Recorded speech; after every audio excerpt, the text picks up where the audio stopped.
Hey everybody, Andy Kvernen here with another Cornerstone Connection Daily Devotional. I wonder, have you ever been in a season of life where you're sort of at your end? Maybe it's at work and you've had a big project to do for many months and it keeps piling up. There's more detail, there's more things that are required of you. And you think, man, I don't think I have any more to give. You're sort of at your end.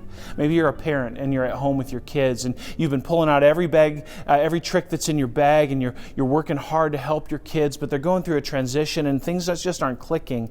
And you're thinking, I don't know that I got any more. I don't know how I can do this. Those are tough places to be.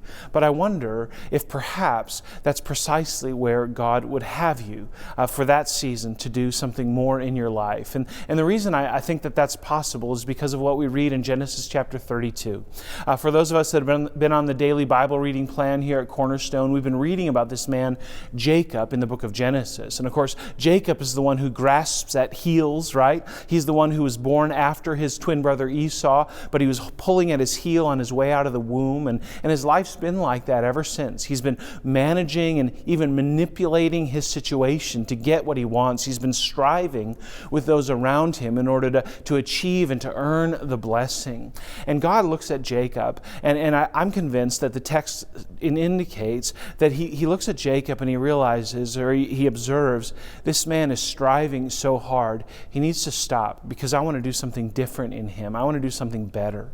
And as Jacob leaves his uncle Laban with his family and this family that he's worked for 20 years, he's endured the manipulation, ironically, of his uncle and all of this difficult situation, he now finds himself back on the edge of the promised land, about to meet his brother Esau.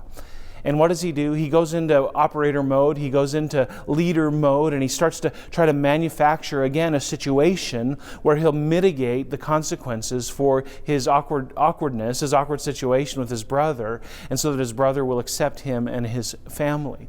And he sends his people out ahead of him. And there's this poignant moment where Jacob is left alone. And I wonder, and actually I observe, I think that's precisely where God wanted him to be. Look at this in Genesis chapter 32.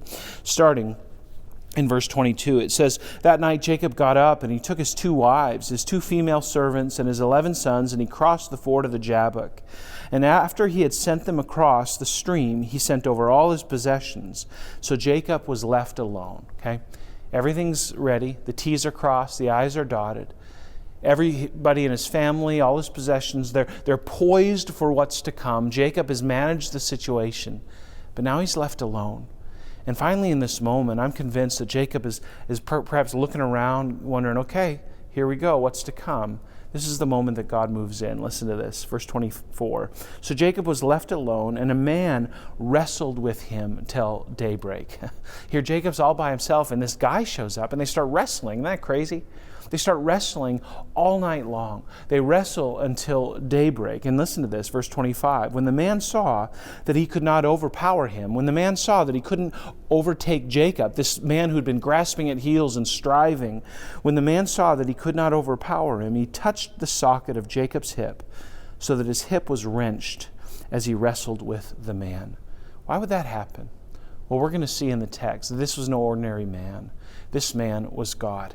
And Jacob had been wrestling with God all night. And the text indicates that God saw that he couldn't overpower Jacob. I'm convinced what that means is not that God wasn't capable of it, but that Jacob was resilient. He was stubborn. He was unwilling to relent to this man that he was wrestling with. But then, in a demonstration of his power, God says, okay, enough's enough. Jacob, you're busted. And quite literally, he touches the socket of his hip, and his hip goes out of joint. And Jacob walks with a limp ever after. Jacob is broken before God. And verse 26 says, "Then the man said, 'Let me go, for it is daybreak.' But Jacob replied," even after his hip is out of his socket, he said, 'I will not let you go unless you bless me.'" Jacob still doesn't get it. He's striving. He's trying to manage the situation. He's trying to get something. He recognizes this is no ordinary man, and he wants a blessing. What does the man say? How does he reply? The man asked him, "What's your name?"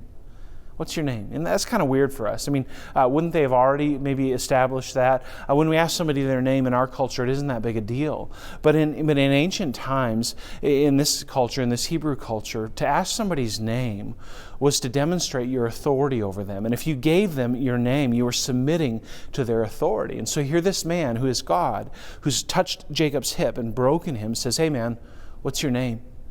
What does Jacob do? He finally says, uncle. He says, Jacob. The text says literally, Jacob, he answered. He gives him his name. He submits to his authority. And then the man said, look, your name will no longer be Jacob, but Israel. Israel. Not Jacob, he who grasps at heels, but Israel, he who strives with God, because you've struggled with God and with humans and have overcome. You're finally at a place where I can use you, Jacob. You're finally at a place where you're broken before me, and now your striving can stop, and you can be ready for my blessing to come through you. Jacob said, please tell me your name. Jacob's not quite done yet. He wants the name of this man. What happens? The man doesn't submit to Jacob's authority. It says, but he replied, why do you ask my name? And then he blessed him there. Look, Jacob, you don't need to know my name. I'm the one in charge here, not you. For the first time in your life, you need to submit to me. I'm not going to give you my name, but I am going to bless you. So Jacob called the place Peniel, saying, it's because I saw God face to face, and yet my life was spared. The sun rose above him and as he passed Peniel, and he was limping because of his hip. Friends, Jacob walked with a limp after meeting with God, but that was precisely where God wanted him to be. Are you struggling today? Maybe you're at your end. Maybe you're tired. Maybe you're broken. Maybe you just can't manage your situation anymore, and you're not quite sure what's in front of you. Look for God there. Perhaps God would say to you, hey, I've come, and I want you to submit to me. I don't want you to manage your situation. I want you simply to look up and to recognize that I am God.